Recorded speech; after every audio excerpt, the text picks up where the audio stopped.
Welcome back. What a hype intro, honestly. As you can see, some pretty good teams turning up for this tournament. ESL 1 Genting Southeast Asian Qualifiers continues game number 2 here in this best of 3. MVP Phoenix against Team EVOS.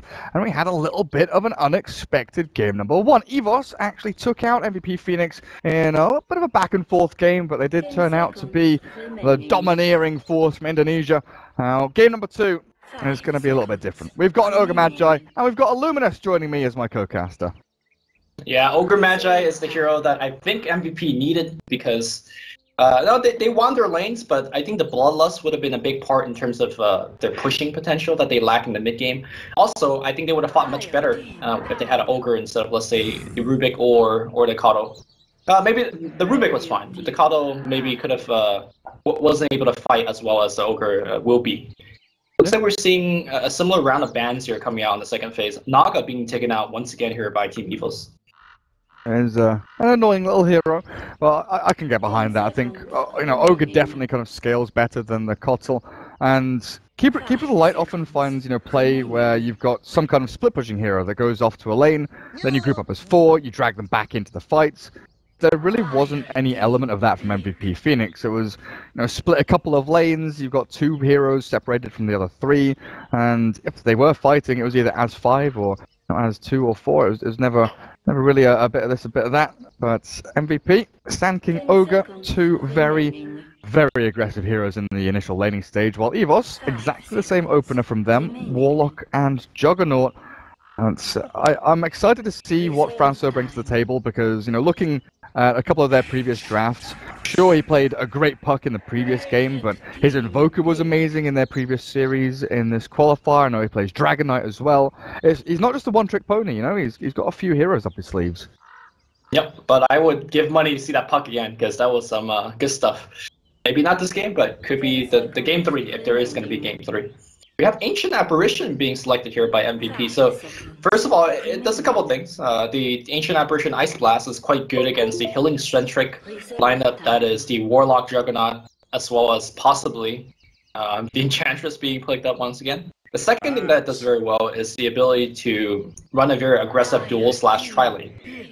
The cores you normally see it picked with is something like a Sven, where you could Stormhammer into a Kofi, or a Slark pounce into a Kofi, and I think both of these heroes are definitely MVP classics. So we'll see exactly which carry we're going to see, but right now we're going to see a mid OD instead.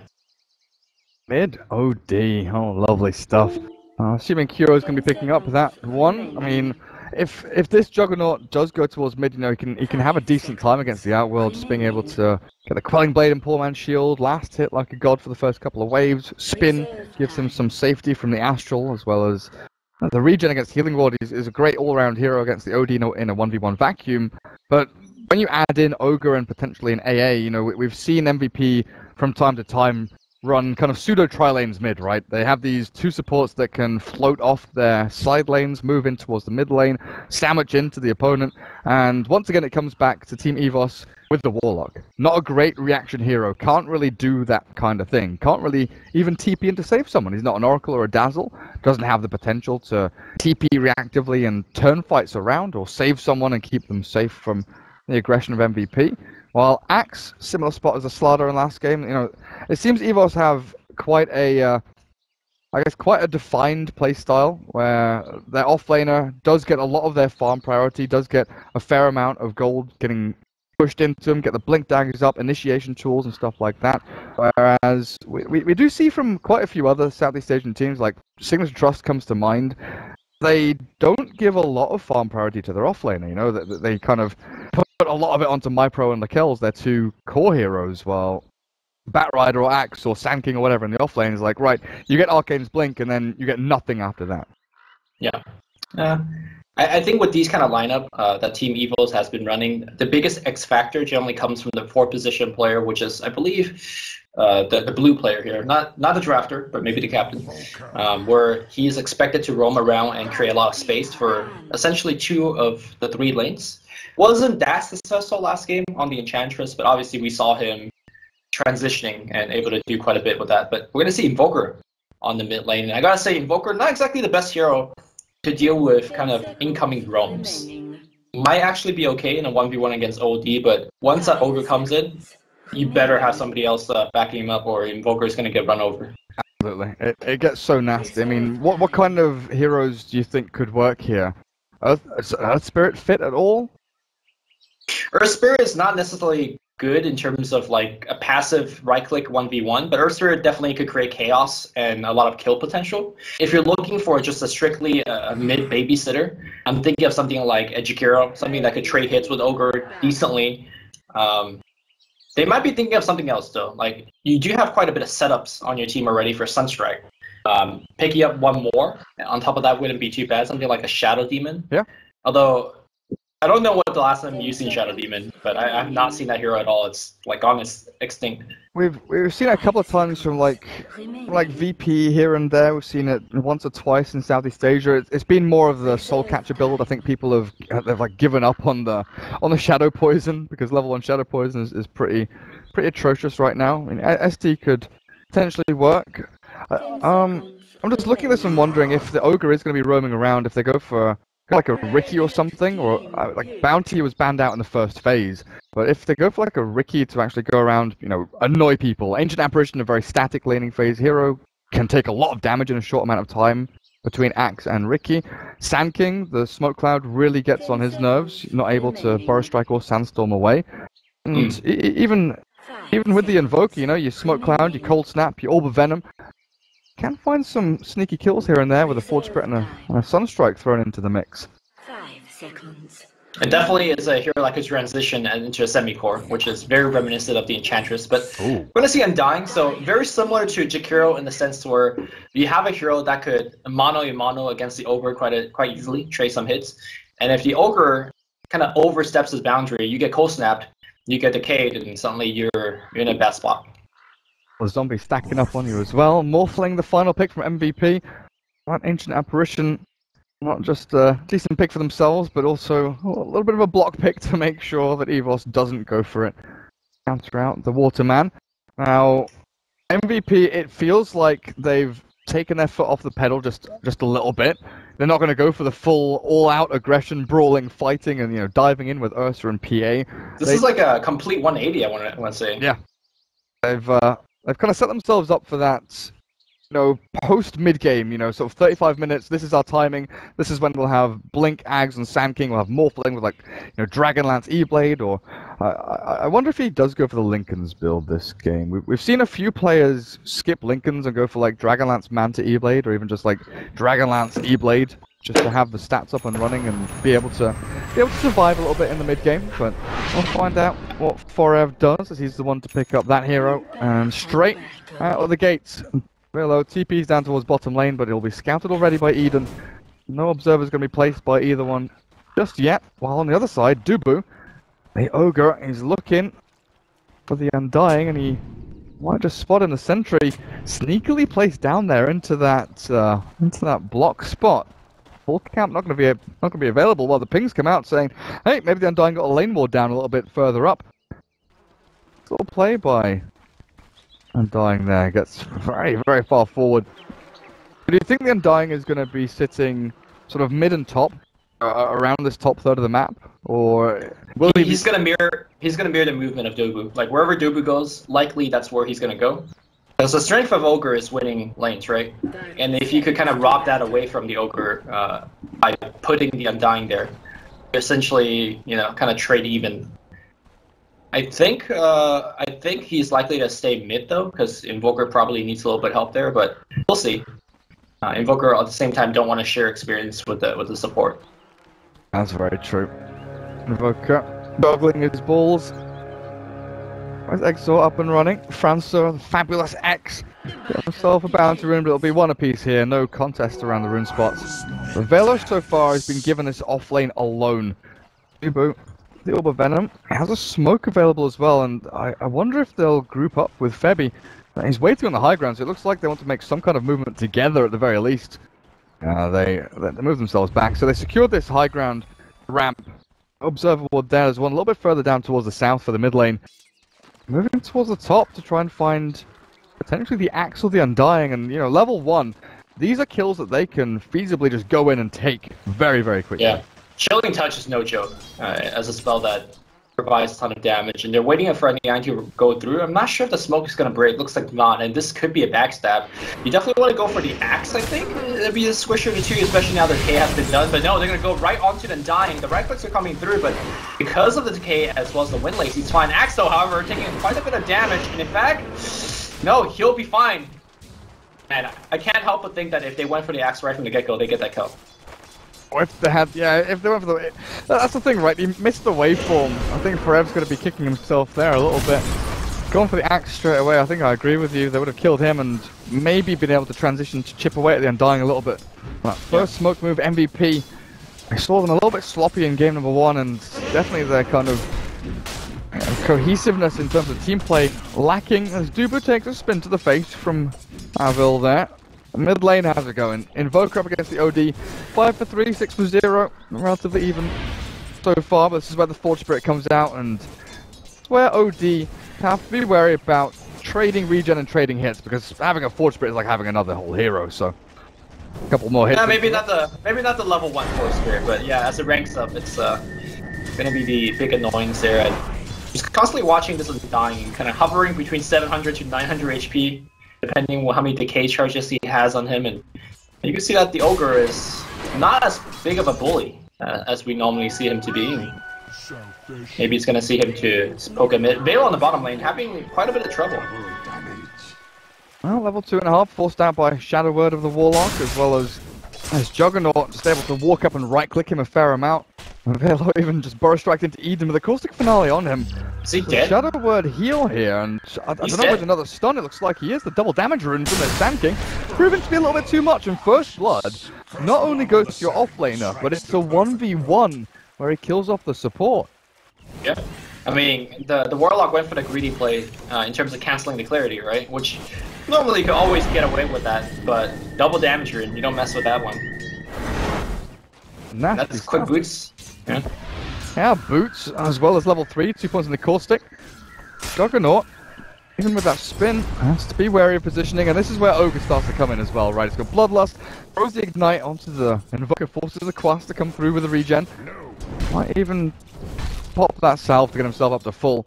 But they are trading off with this Axe Undying, really shoving into Forev's Morphling. Sure, 12 last hits, he's doing fine, but it's the farm and levels on the Axe.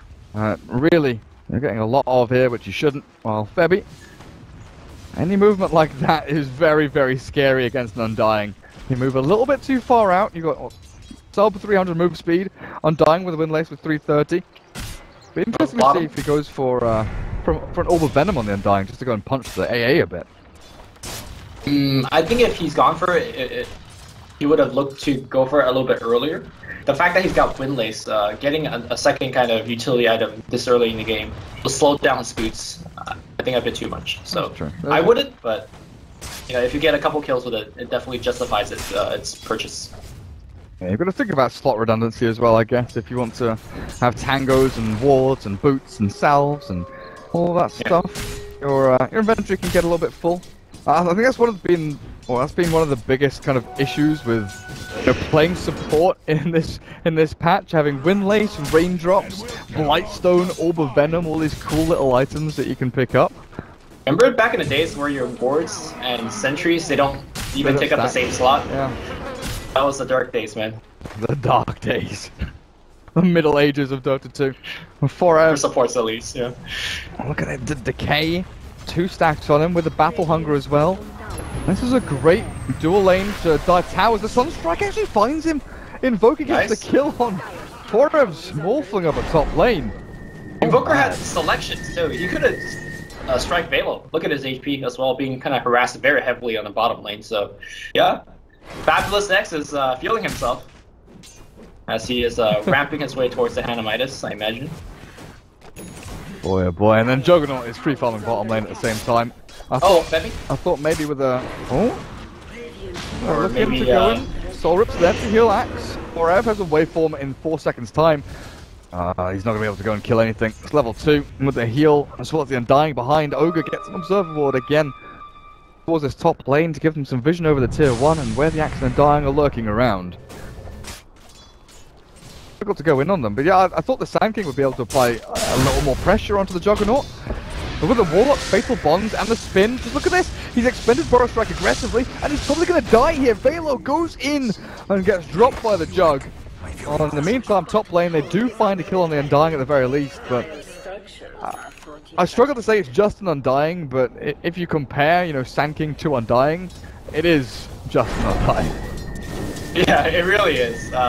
Mid lane though, the Invoker seems to be having a lot more trouble as OD is ranking up his Astral Imprisonment. Yes, he does have the infused raindrops to block that damage, but is constantly out of mana because Invoker's, you know, mana regen is not great, and he's kind of constantly out of HP as well. Oh, they look for the call on top. 4F waveforms away, and I guess that would have been a call. No, there was no Sunstrike actually. You're mentioning the mana issues for Invoker there, definitely coming into play. Hero finds an Invis Rune down at the bottom spot. He's level 6 now, so 3 in Astral and 1 in the Arcane Orb, but he won't rotate bottom to look kill instead. Goes back to try and solidify his laning lead here over the Invoker. Looks like he's going for a drums build. Definitely don't see it as commonly as, you know, the 4 staff or even Anti-Mage, which is becoming more popular these days. What do you feel about drums or an OD? I kind of like it. I feel it's a similar sort of ideology behind the drums and Invoker, right? You need stats, you need to tank up a little bit, but you also don't want to be slot redundant because you do want, you know, 4 staff, you want Blink Dagger, Dragonlance, and all of that comes into play with the raindrops on top. But come back to it in a second. There's Axe's focused down here by the Morphling, a couple more hits in with that nice little Vortex down. They find the kill and transition back onto the Undying. Dubu slams him with the Orb of Venom. The Decay gets him to a nice amount of HP. The Sunstrike lands onto 4F, head and turns the fight as well. No, they don't quite get the kill. 4F stands his ground, kills off the Undying. Close though.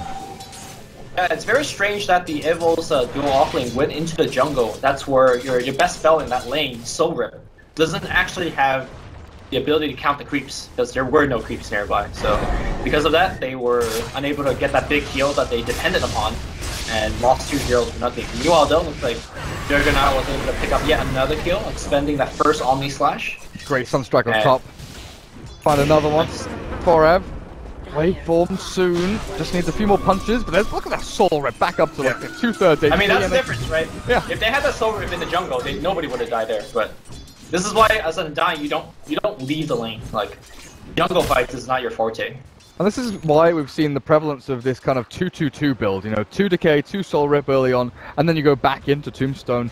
And even from like XY, we see him skip the Golem at level 6 and 7, just get more in the Tombstone to try and ramp up your teamfight capabilities. But that Soul Rip just gets so much heal. Yeah, especially the early levels of Tombstone against the tri-lane, they just like, okay, let's focus the Tomb. It takes us all 1 auto attack, and it's dead. So definitely it's much better to focus on survivability first, and then ranking back up on the Tombstone once the chaotic fights are beginning to happen. But yeah, with the drums, you know, mobility is one of OD's kind of weaknesses. We used to see a lot of Batrider picked up against him for the sticky napalm, just to make sure he can't continue turning and fighting and hitting targets here and there. So having that movement speed on the OD to just keep chasing people, get into range of Astral, have the stats, the strength, and all of that is absolutely great for him. And it's a great kind of stopgap laning item as the Burrow Strike lands onto the Undying, but the Epicenter cancelled by the taunt, and in comes the Juggernaut. Velo, oh, he's got no Burrow Strike for 3 seconds. They wait for him across, the Sora comes through, and Axe, he's kept alive, but not for long enough. And they do get the 1-for-1 trade-off there. 2 offlaners fall. Juggernaut, and Golem's down, and in he goes with the healing ward there. The Sunstrike finds the kill. They're chased for more, and Dubu's on the run, tail between legs. The Fatal Bond's burning through him a little bit, and the creep behind him, but they won't be able to find the kill just here, and the Stick Chargers keep him up. OD will rotate in towards this top lane, but scouted out by the Golem towards the south. Aggressive plays by EVOS under this tier 1 tower top, and the rotations are just perfect. Yeah, they just expend a lot for that engagement though. Rock has been used, Tombstone has been used as well, and it looks like they're unable to actually even get the tier 1 out of it. So it was a big win, but I think EVOS was looking a little bit more out of it. Febby having a lot of trouble against that Golem, and he's gonna just die. 2D Golem. I heard the Sunstrike and I was wondering where it was going, but mid-fight, oh my god, it just battles everywhere. Morphling might be able to clear up the Invoker here. The Burrow Strike, comes and kills him off at long last. The Mega Kill streak taken by Velo. But the Sunstrike killed Ogre in the Dire jungle. Then Febby died to the Golem. Then OD died to the Invoker. EVOS got like a 3-for-1 trade there. Yeah, I mean, it's hard to say it's a 3-for-1 because it's not even within one portion of the map, right? Yeah. It's kind of just all over the place. But yeah, EVOS, because of the 3-for-1 trade, just like straight up taking tier 2 now. Only's trying to do so. Creep cutting here is the Axe, who's gone for a magic wand, which normally is the one you skip, especially when you're rushing dagger. Do you think the wand's actually good this game? Oh, I'm not sure. look at that great spin. Ice Blast will connect to Axe though. Berserker's Call will not help him. As this upheaval slows down MVP's advance and the retreat is there. EVOS the TP back. The Burrow Strike not going to be on the money. So irritating walking through that upheaval though when you just want to cancel a TP and he's like TPing right in front of your noses. Yeah. 2 games in a row now, Eden has gone for this 2-2-2 build. Which, I mean, you were just talking about the Undying going for 2-2-2. That makes a little bit more sense. I'm not sure if this build does. I don't know. I'm not a big... Like, either...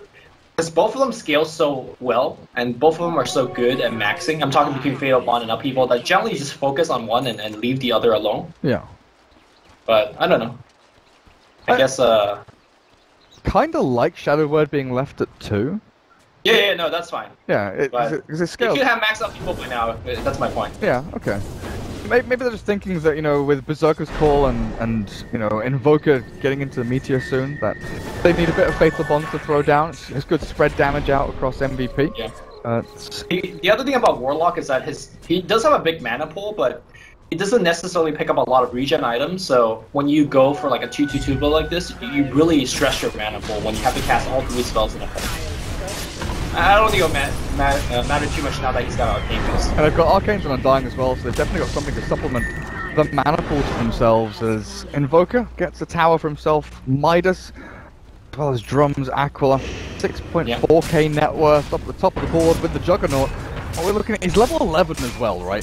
He's 2 levels ahead of his nearest opponent, the level 9 Outworld Devourer, thanks to that hand of Midas, and they just go for more towers, tier 2 being pressured, and Juggernaut feels invulnerable with Blade Fury and Soul Rip, and now the Shadow Word being put onto him. Eden just behind the ranks of the rest of his team, holding onto that Golem. And the one big difference I guess here for MVP is they don't have that hero that can jump in and catch him. You know, there's no PA, there's no Ursa Blink. It comes down to Sanking getting a Blink Dagger, and he's 100 gold away from it. This is huge for them. Sanking farms it down on the bottom lane.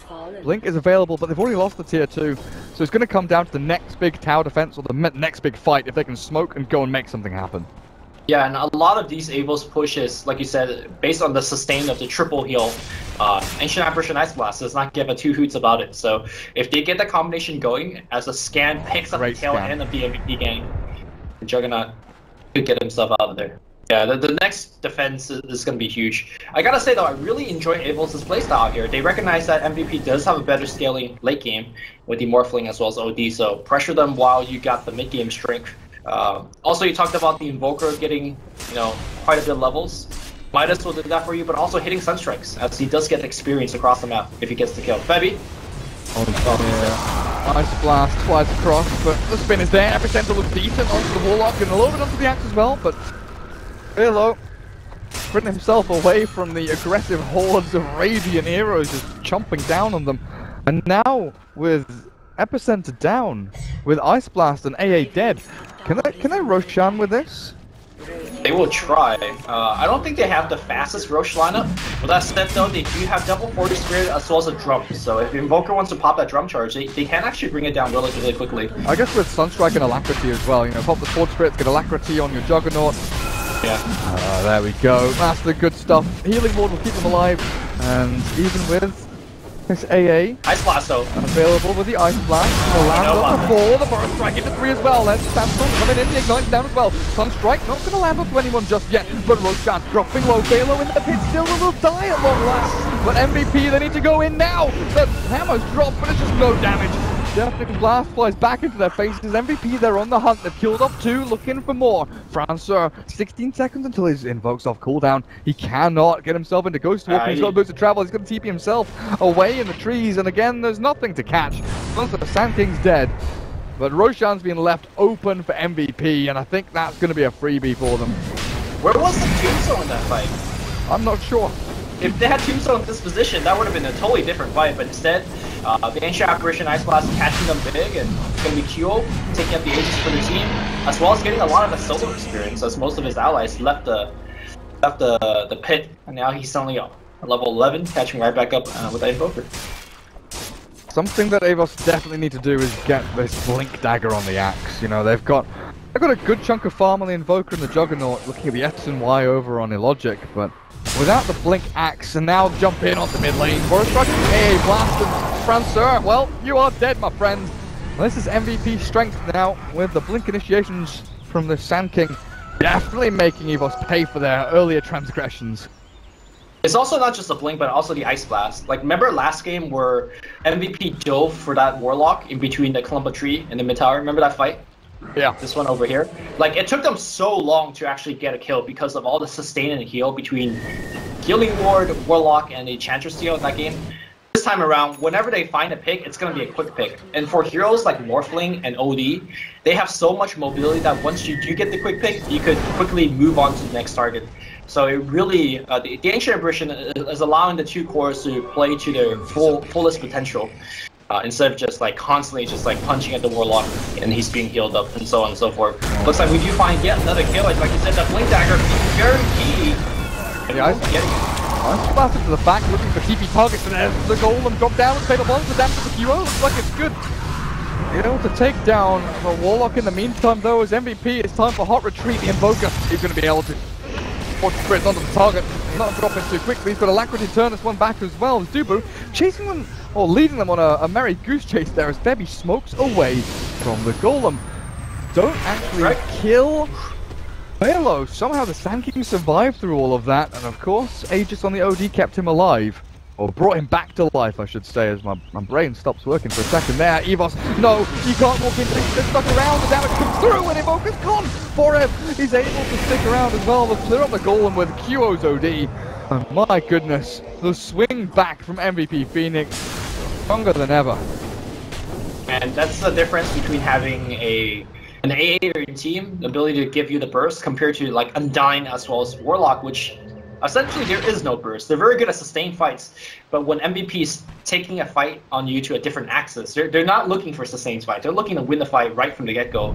Between AA Ice Blast, Sanity's Eclipse, you know, just Burrow Strike, Waveform, they have so much nuking damage that I think a pipe is well in order for EVOS to block, you know, all of these abilities. I was wondering what Febby was going to buy, and I think he was having some kind of like existential crisis. He was sat in Fountain for a good 15 seconds with 1,500 gold. You know, do I buy Midas? Oh, Midas, guys. do I buy Midas? And then he bought an urn. Midas is always the right choice. I don't know. He bought and sold an urn, and then he bought a Ghost Scepter. So I guess he just wants to keep himself alive up against like Forge Spirits and Omni Slash. It's going to be good for them. Yeah. But although I gotta say, his position in this game has been, I mean, as an AA, you generally stay very far away anyways. So maybe the Ghost Scepter is not that necessary, but he's playing safety first.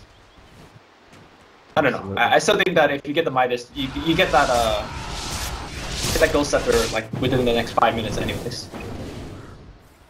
Yeah, just one of those nice little items that flows net worth into you. There was a smoke picked up by the Axe, and yeah, they've actually used it here with a Blink Dagger to make the debut. That Axe's initiation work out for them. They'll push the tier 2 top, but MVP, they're not having any of this. They're moving towards the mid Invoker, and with the vision on him, it's just a simple kill, honestly. Damage from Forever will finish it off with the Adaptive Strike. Invoker left high and dry by the rest of his team. He thought he could maybe defend the tier 1 mid. MVP showing there are no pushovers even after that game 1 loss. Yeah, they're playing in a very different style, where last game was all just about fight. I feel like this game is much more pick-off centric, with the Sand King as well as AA. And then they, you know, transition of that pick-off into a push. And they're able to really capitalize on the space that EVOS able to get. If you look at the minimap, like, essentially, they're kind of just stuck in this small circle. And they might be stuck in their graves in a second. Axe, well, Warlock drops his ulti, not really going to do too much though, as QO slams it into the ground with his nice big orbs. Even with that upheaval down, Juggernaut is looking for an Omni Flash, but he's stunned with the cold from there. He has to spin and he can't get his ulti off. QO, Fatal Bond down to him. The Epicenter in the background, looking for a kill onto the Warlock. Gets it done as well. As Invoker TVs forward. Dubu caught with the cold snap in the back end. They're hunting down Velo, the Undying. Zombies chasing him. He's got another Burrow Strike in 2 seconds time. He's got himself into the trees. No! Oh, What? What? How? Hello, Ice That Frog? was That's not meant to happen. Anime Sword of Justice, as it is standing itself. Got the kill. Meanwhile, looks like Baby trying to port out. He will make the port home safely. And yeah, he's fine.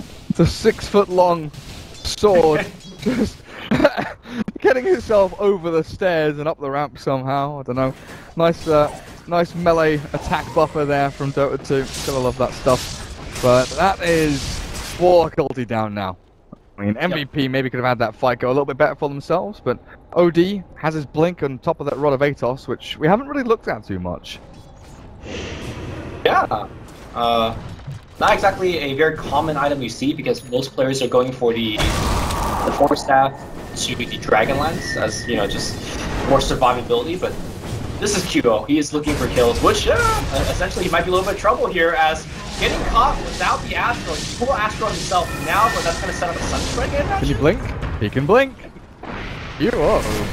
Say goodbye. It turns back onto the Invoker with the stuns coming through. The Morphling's here as well. The Burst Strike not going to be on point because he's already dead. Forev goes from Lincoln to nearly into that E-Blade. 22 minutes in. What are we looking at overall? So the swing back, yeah, 4,000 net worth lead that 10 minutes ago EVOS were holding on to has gone to a 3k lead for MVP. It's a big Mount Everest as well as 4,000 experience lead for MVP over the Indonesians. Things are getting difficult, but once again we look at high ground defense and the ability to hold back the Koreans, right? Well, I was going to say Undying Tombstone's one of them, but if you're dead, you can't cast it. He gets it down before he drops the guy, flat slide forward. We'll catch onto a couple with a trail at very least, and Forev, oh man, kill off the Tombstone and waveform away. Wants to kill Axel first. Apparently Epicenter comes through and that's going to secure it. Velo playing the long game there. Forev standing his ground and Juggernaut jumps in with a Flame Fury spin. Velo going to go for a strike for a strike down. No full snap. Gets him to safety and QO will retreat from the high ground as well. EVOS loses too, but MVP, everyone's low HP. Somehow the tier 3 stands, but the battle around this high ground, an absolute slaughterfest. I'm not exactly sure how that tier 3 stand because MVP was up in the high ground for at least 10 to 15 seconds before EVOS came back, but Juggernaut making that big heroic spin play, able to sustain the life of that tier 3. I gotta say though, a lot of the effectiveness of this EVOS lineup is already taken out because I think one of the strength of this lineup is their ability to turn ganks around. That's what Warlock's really good for. For example, your Invoker gets jumped on, boom, you pop the rock, and then everyone's stunned, you Fatal Bond them up, and then you turn around that team fight and you go. The problem is, if you have Ice Blast on you, it doesn't matter if the rock is there. Like, the burst potential for them to get that quick kill, you can never really turn around a fight. We saw Axe trying to turn around earlier with the Berserker's Call as well. Not working because, again, they just die way too fast. And this is before the Shotgun, right? Shotgun is now online for he is able to extend that burst potential even more for MVP. Ooh. Mask of Madness Juggernaut. I mean, I think a big thing here is, you know, you look at Ice Blast, Shotgun Morphling, Astral and Orbs and Sandy's Eclipse. MVP is like 80% magic damage, right? Oh, they jump in and found the Ogre. Sunstrike is good, but throws the counter initiation with the Warlock. OC drops on their heads. They take down one, but QO Fatal Bond kills him off. Forev looks for the nuke damage onto that, and both of the Epicenter down onto as well. QO finally gets taken out by Invo, but EVOS still losing so many. The Tombstone was closing down and open for him. Again, adaptive strike forward, zombies stack up, but EVOS do not. Eden, cold feet, not be able to stop him from TPing back. Safety. Oh, Strike? Close. The problem for EVOS is that these team fights are way too short. And a lot of the heroes can't do much, and I think this is the reason why Juggernaut has gone for Mask of Madness. You recognize that these fights are decided within the first couple of seconds, and sure, if he turns it off, if he turns on the mask at the wrong time, he just dies. But if he's able to control the usage of the mask, let's say right before he Omni Slashes, then he adds a big burst of damage to his team, to give them a fighting chance within that first couple of seconds of the fight. Get the numbers advantage, find that first pick. Yeah. I'm just looking at this Radiant lineup, and no one wants to buy BKBs. Axe wants to go Blink Force, Blade Mail, maybe BKB is like a fourth item. Invoker, we all know, doesn't want to buy BKB. He wants like Octarine, Refresher, and all that fun stuff. Might have to buy one after the Aghanim Scepter. But Juggernaut, he's picked up an Ogre Club and might be thinking about this one, because once you've done with Blade Fury, you're dealing with so much nuke damage. Yeah. That MVP just clear up, you know, individual heroes within seconds. I mean, right now, Juggernaut very nearly died, and with the Ice Blast, he will! Febby finds the kill. Velo and Forev pairing up really nicely there. Time to jump onto him. And I'm loving this third pick, Ancient Apparition. One of the rarer heroes that we see in the metagame, but this game used to perfection. You mentioned BKB, and I think the idea is obviously to block a lot of these magic damage, but also to extend the fight. You're right, nobody really wants to buy BKB, but I think these supports could... Well, if they have a pipe, if they have Glimmer Cave, then maybe the BKB could be delayed. But if you look over to the people that are supposed to be buying those items, they don't have to farm. Like, Undying finally has a hood, but it's still going to be a while more for the pipe. Warlock, I imagine he's going for a Glimmer Cape, still a couple hundred gold away. I think once those two items gets upgraded, the fight will get much, much better for EVOS. But, you know, money is still a shortage here for EVOS. It's pretty tight. MVP with the Aegis lasts a long time. They're able to take a tier 2 down the bottom lane. Probably secure themselves the rest of this map. You know, you look at the ward coverage here out of EVOS, you can see they want to be fighting over on the dire side of the map. They want to be fighting close to the opponent, tier 2 down the bottom lane, into that dire jungle. So difficult to actually get any kind of actual ground here, any kind of foothold when MVP are the ones setting the terms of engagement and walking up onto your high ground. Only 7 minutes in with a Bloodlust over onto Velo, give him that nice little bit of movement speed. Not heading into it with the ODDD, and look at that, Invoker is already caught.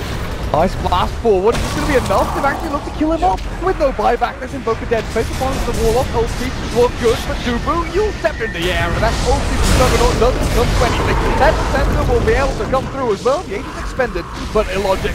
Gotta run, gotta hide, he's got no Blade Fury, and you've got no life to stick around there. Forev, he's turned up, he's looking for a kill, he's gonna jump himself forward. There's the E-Blade. No, holding on to it. Just wait forward.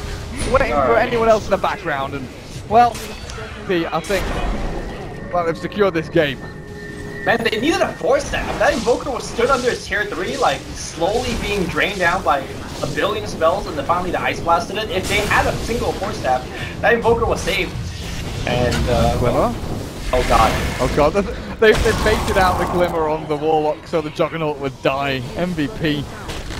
Get the one up, Bebby, he's nearly dying to the Fatal Bonds. QO, stop getting hit by the tower, thank you very much. But Elena Rack's going to fall here, and MVP, I think, consolidated the lead they've gained from start to finish. Nice strike. That's right. Catches out Velo. And Bebby, got to be wary about his positioning as his force staff does get delivered. I wonder if the cores could have itemized a little bit differently, so they don't die every time this combo. Maybe like this Invoker just had to go for BKB instead of like the BOTs. Or even a Yule Scepter. Yeah. Well, the Yule Scepter, like if you get the Ice Blast on you, you're just dead eventually. Yeah, I guess so. The BKB maybe help you survive much longer than the Yules. I don't know. What's Ogre doing? Dubu just like sprinting around doing whatever the hell he wants. Tranquils and Yules with the Bloodlust has got a ton of movement speed, and now sticking up on high ground. I'll throw He's out. saying this territory is mine, and now they think that's a real one. Yeah. The replica. Look at them, they're setting the Ice Blast on top of the Ogre as a fake. This is so good actually. Forev, he's jumped in, but call will not land. And now they've got the real Ogre from the top lane. Actually walked into the E-Blade. Destroyed with the Deafening Blast immediately landing on their head. The people's going to get cancelled out. Eden needs to run at least the highest. He won't turn back on the Undying. Looks to get the damage down on the Invoker. The Ice Ball will slow him down at least a little bit, but Forev just does not care about an Omni Slash on his head. Juggernaut pops his ult and blinks away. Forev might want to go back into this. Wave and E-Blade at the ready. There's the damage. There's the magic amp. Adaptive strike and a stun from Dubu. Multi-cast still come through. The soul rip is there. The decay comes down. And Juggernaut dead without a buyback. Invoker did escape from that fight thanks to the ice wall and the ghost walk. But MVP don't lose anything. That fight started with them going on a ogre illusion. You were wondering why he was there. He was just baiting again. I mean, as an ogre, you can't do just that. And the rest to me is just formality, as MVP is so far ahead and have such a big lead. Thorough Strike, the third is called turn things around. No Ice Blast this time around, as it's on cooldown. Sudden Strike, maybe turn around, but Force Stab defensively. Bale is out, and Undying is dead. QO just said no. No. Don't turn around on my side. You cannot do this. An absolute beast on the OD, now with a Moon Shard up. Attack speed is absolutely cruising MVP to victory in this game. Velo, where's he gone? They've jumped in onto the Warlock, even with a Glimmer Cape. Eden is likely to die. The Sunstrike off the mark there nearly catches Velo on the tail end, but QO will not commit for the Warlock just yet. Tries to go back in with a Blink Dagger and a stun after the Sand King, Tornado down, but it's interesting. Invoker just gets nuked to a fifth of his HP with one Adaptive Strike Blade combination. And QO with the BKB just pushes forward back into the fountain. He's the Shepherd on EVOS to the Sheep. Maybe the Sheep will fight back, who knows? Don't know, man. It's gonna be a wolf in sheep's clothing to fight up against MVP at this point. Undying, shredded. Finally died in the final Arcane Orb of OD, and Blink available so he can get himself to safety. There's the counter coming in, but a good game called. Yeah. Juggernaut with the Mask of Madness enabled, Boron Strike and Ice Blast. Not really too much needed to kill him off, but game number 2 goes the way of MVP Phoenix. And we're going to a third game, which I honestly, for this series, didn't think I'd be saying. Yeah, I would agree with that. But definitely this time around, MVP, showing off that they could play multiple